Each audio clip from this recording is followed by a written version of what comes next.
In my last video, I mentioned being fine with scratches and bumps on my watches, as long as it was me that caused them, as they help tell the story of the piece, what I've done with it and where I've been with it.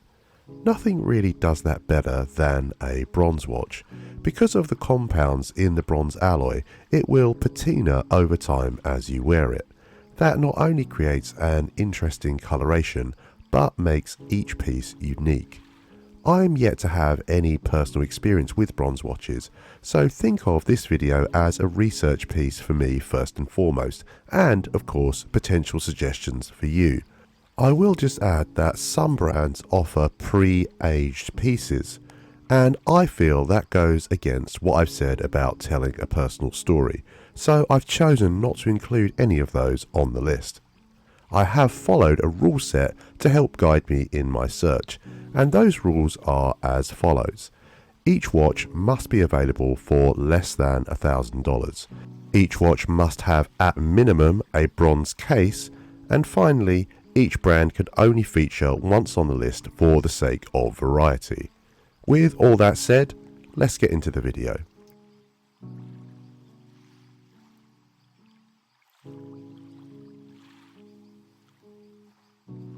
I want to be very clear with this inclusion because it does go against the title of the video, but I'm afraid you'll just have to live with my hypocrisy here. I don't actually think that this is one of the 10 best bronze watches available under $1,000, but I've chosen to feature the Tandorio because I think if you're considering a more expensive investment into a bronze piece but aren't sure if the material is for you, this is a good experimental testing ground. I've long been an advocate for try before you buy, using a budget piece as a substitute. When it comes to bronze watches, Tandorio is the most cost-effective point of entry, even if I do get a little hungry every time I have to say the name. It isn't going to wow you with its quality, but it'll give you enough of the bronze experience to decide whether it's for you or not without breaking the bank.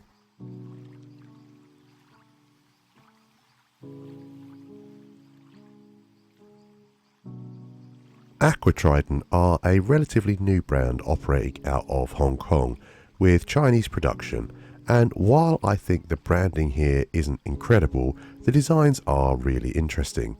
The Helmsman is a big watch at 43mm in diameter and almost 15mm thick, so it isn't for me personally, but it has a unique design element to it that caught my eye nonetheless. Alongside the case, the bezel is also made of bronze and has some colour matched engraved decorations that match your choice of gradient dial colour. I think that's a nice touch and makes for an aesthetically pleasing overall package, but I'm really curious to see what impact that will have on the way that the watch patinas as it ages. I really want to see one of these in a few years' time to see how that patina naturally develops on the bezel.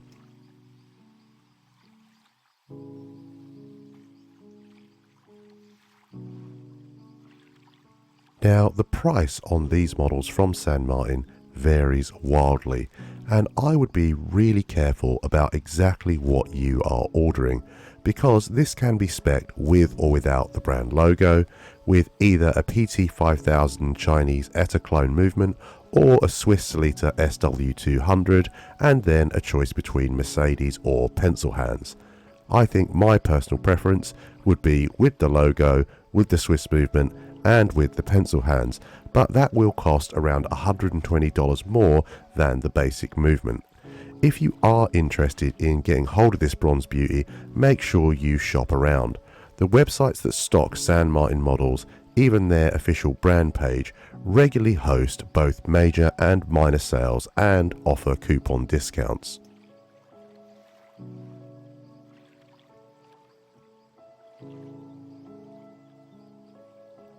Zelos make a lot of bronze watches, but I wanted to flag up the Aurora field in this video, as if you are watching this close to its initial release, the launch special range is currently still available.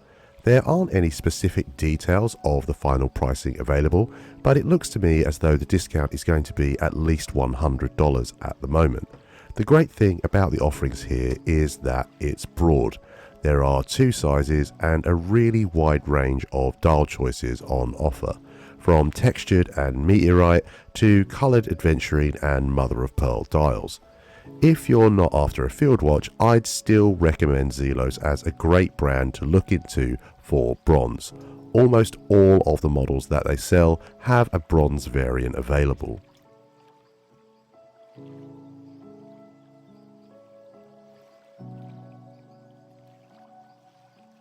I think Aquatico desperately needs some horological advice from an outsider's perspective. Some of their designs are a little too on the nose in terms of accuracy with tracing paper, and even the name for this model is unoriginal, but at least it isn't taking copyright features like the snowflake hands on their other models. Their website is also littered with spelling mistakes that could make you question making a purchase, and I think that's a real shame because there is a lot to like about this watch. The carbon fibre dial and bezel inlay complements the bronze tone of the watch really nicely, and it's just a shame it isn't advertised better.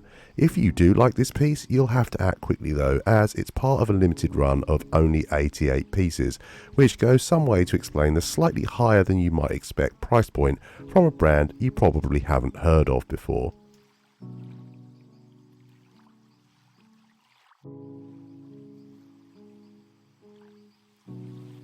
The most recent release from French watchmaker BALTIC is really quite something to behold.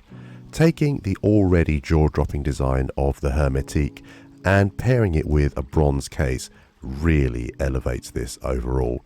It's just such a beautiful tone to begin with, and the idea is that this everyday field watch will go everywhere and do everything with you and show its age just as you do. I love that. They say that a dog is a man's best friend. Well, I feel a watch is as close as an inanimate object can be to sharing that kind of relationship. So why not show it? My favourite features outside of the looks are the tasteful 37mm sizing and the recessed crown, giving this a very sleek profile on wrist.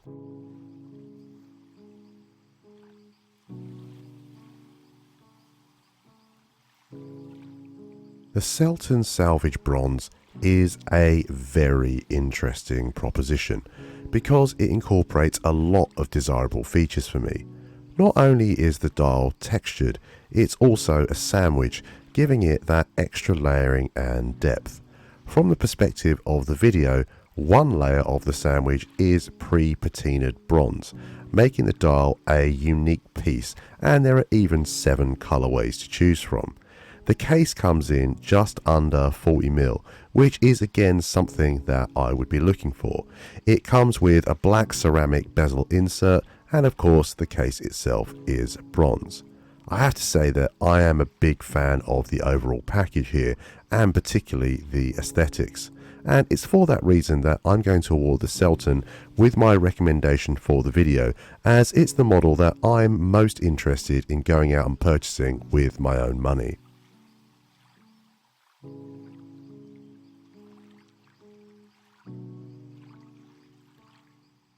It's hard to find an article or review about the Nautoscaph that doesn't mention that it was the watch worn in Jaws, so I've immediately ticked that box.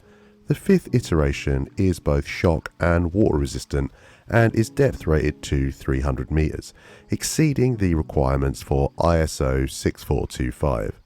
While only 40mm wide, those resistances do mean that this is a chunky piece, measuring in at just over 16mm thick, including the crystal. This should be thought of then as a serious piece of dive equipment rather than a fashion statement first and foremost.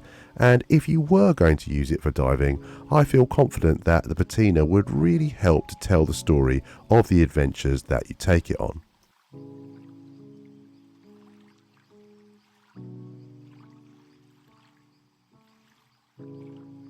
The Khaki field range is a fantastic entry point into horology in general, and the bronze offering, while more expensive, is a rare opportunity to get what you might consider to be a premium material, under budget, with Swiss made on the dial.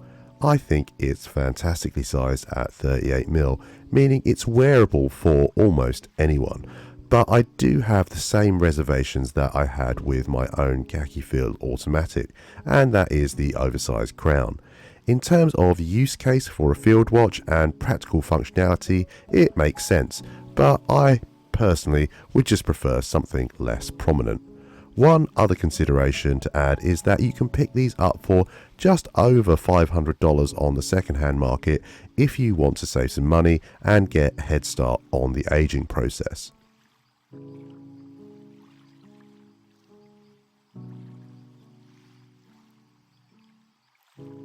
Venezianico are a Venetian brand that draws inspiration from the city itself.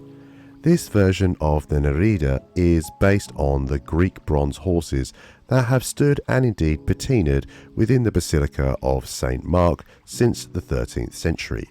The asking price is fairly steep for a brand that you may not have heard of before, but Venezianico do have their own physical store and the spec sheet is pretty solid for the asking price.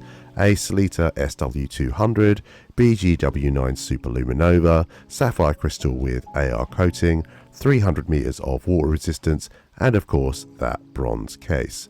I have to say it's a really attractive piece and one that I would consider buying but for the 42mm sizing, which is a little beyond my personal tastes.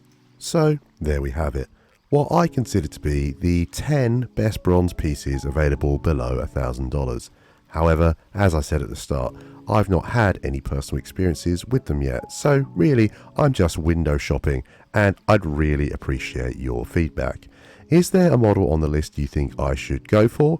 Positive or negative experiences with bronze pieces that you'd like to share, or perhaps there are models you feel that I've overlooked that I should consider instead. Let me know in the comments section below. I'd just like to end with a couple of honourable mentions. One for the William Wood bronze models, which don't quite creep under the budget, but would do were one to appear on the second-hand market. A little beyond that, I'd also recommend a look towards the Squale 1521 if your budget can stretch a little further.